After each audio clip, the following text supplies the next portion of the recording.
बिस्मिल्लाहिर्रहमानिर्रहीम। अस्सलाम वालेकुम। खुश रहें, आबाद रहें, पाक परवरदिगार आलम मोहम्मद व आले मोहम्मद के सदक़े में आपके रोज़ी रिज़्क़ में बरकत और इज़ाफ़ा अता करे।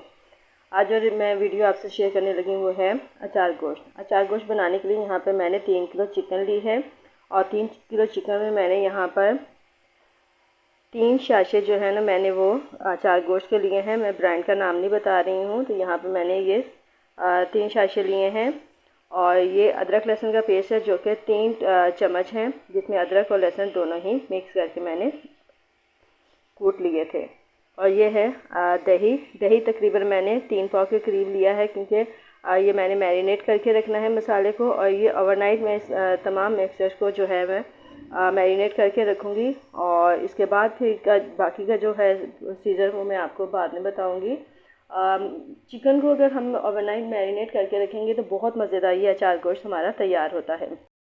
दही में अब मैं अदरक लहसुन का पेस्ट शामिल करने लगी हूँ।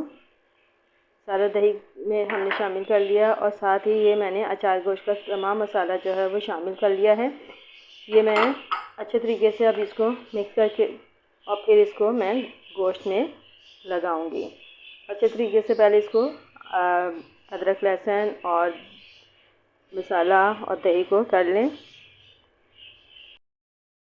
यहाँ गाइस तमाम मसाला जो है मैंने मिक्स करके चिकन के अंदर डाल दिया है। अब इसको मैं खूब अच्छे तरीके से चम्मच के साथ मिक्स करूँगी। ज़्यादा बेहतर है कि आप इसको हाथ के साथ मिक्स करें, क्योंकि हाथ से जो है तमाम गोश्त के ऊपर ये मसाला लग जाता है।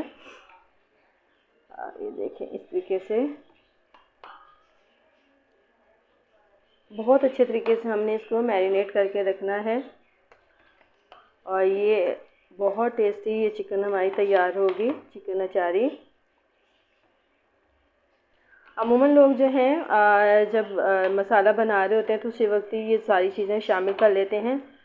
मैं भी अक्सर ऐसे ही करती हूँ, लेकिन मैंने सोचा कि क्यों ना इस दफ़ा पहले मैरिनेट करके रखती हूँ और देखूँगी कि ये बहुत मज़ेदार बनती हैं। तो मैरिनेट की हुई चिकन में ये होता है कि गोश्त में मसाला जो है अच्छी तरीके से जज़्ब हो जाता है और इसका टेस्ट ही अलग होता है। अब इसको हम ओवरनाइट रख देंगे।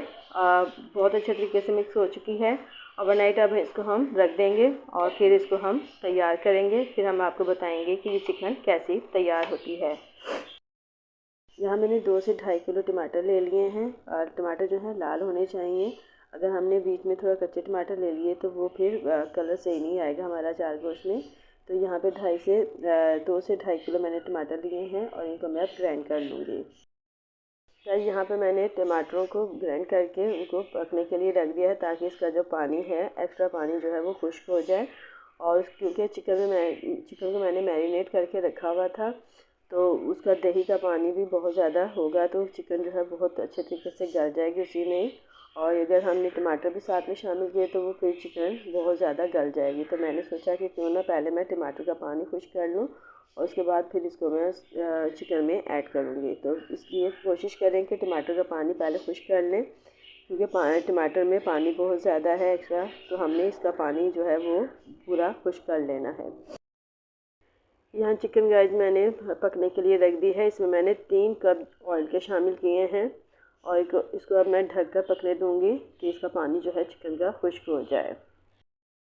अचार गोश्त में डालने के लिए यहाँ पे मैंने मिर्चें ले ली हैं। मिर्चें तकरीबन 1 पाव के करीब हैं और ये 1 पैकेट मैंने अचार गोश्त का मसाला जो है वो रख लिया था बचा के। 3 पैकेट हमने चिकन में मिक्स किए थे और 1 पैकेट मैंने यहाँ पे मिर्चों में भरने के लिए मसाला रख लिया था।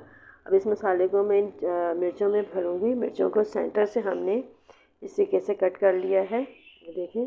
और इसके अंदर अब हम मिर्चों का ये अचार गोश्त का मसाला जो है वो भर देंगे।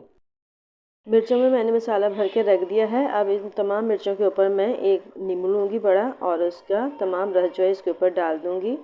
ये देखें, मैंने मसाले में नींबू का इस्तेमाल नहीं किया था, लेकिन अब मैं बाद में कर रही हूँ कि ये सारा जो है इसका रस जो है वो सारा मिर्चों में मसाले में चला जाएगा और ये बहुत मज़ेदार मिर्चें जो हैं वो टेस्ट देंगे और इनका मज़ा बहुत ही ज़्यादा बढ़ जाएगा। गैस चिकन यहाँ पे देखिए मैं भून रही हूँ और इसका पानी बहुत ज़्यादा है, दही ने पानी काफ़ी छोड़ा हुआ है।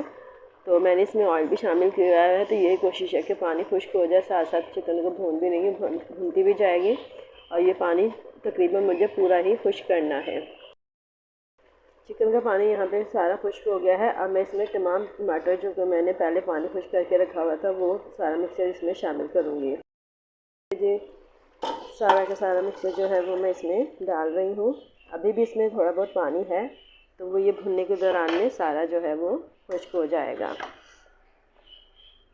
देखिएगा इसका क्या खूबसूरत कलर आएगा। ये देखिए अभी भी पानी है इसमें, क्योंकि 2.5 किलो टमाटर है तो इसको खुश्क होने में टाइम लगेगा। माशाल्लाह से देखें जी चिकन का कलर कितना खूबसूरत हो गया है। इसको हम मज़ीद भूनेंगे। चिकन बहुत ज़्यादा गल चुकी है और देखें बहुत ज़बरदस्त कलर आ रहा है। अभी हम इसको मज़ीद और भूनेंगे ताकि इसका कलर बहुत अच्छे तरीके से आ जाए और ऑयल अलग हो जाए। चिकन बहुत अच्छे तरीके से भुन गई थी, तो अब मैंने इसमें 2 से 3 कप पानी शामिल किया, क्योंकि मैंने थोड़ा ग्रेवी वाली चिकन बनानी थी ये, तो इसलिए मैंने इसमें 2 से 3 कप पानी डाल दिया है। अब इसको मैं ढक कर रखूँगी ताकि ये अच्छे तरीके से तैयार हो जाए। यहाँ देखिए जी गाइस हमारी चिकन यहाँ बिल्कुल रेडी हो चुकी है। हमें जितना रिक्वायर्ड था इसका सालन की ग्रेवी उतनी मैंने रख ली है। और अब इसमें तमाम मिर्चें मैंने शामिल कर दी हैं। अब इसको 5 से 10 मिनट मैं दम पर रखूँगी ताकि मिर्चों का जो कच्चापन है वो ख़त्म हो जाए और ये थोड़ी सॉफ्ट हो जाए और इसमें जो मसाला हमने भरा है वो भी थोड़ा पक जाए। तो इसको 10 से 15 मिनट के लिए मैं दम पर रखूँगी। तो यकीनन आपको मेरी ये रेसिपी पसंद आएगी। मेरी रेसिपी पसंद आई तो लाइक करें, शेयर करें, मेरे चैनल को सब्सक्राइब करें और आइंदा आने वाली वीडियो तक के लिए मुझे इजाज़त दीजिए। खुदा हाफ़िज़।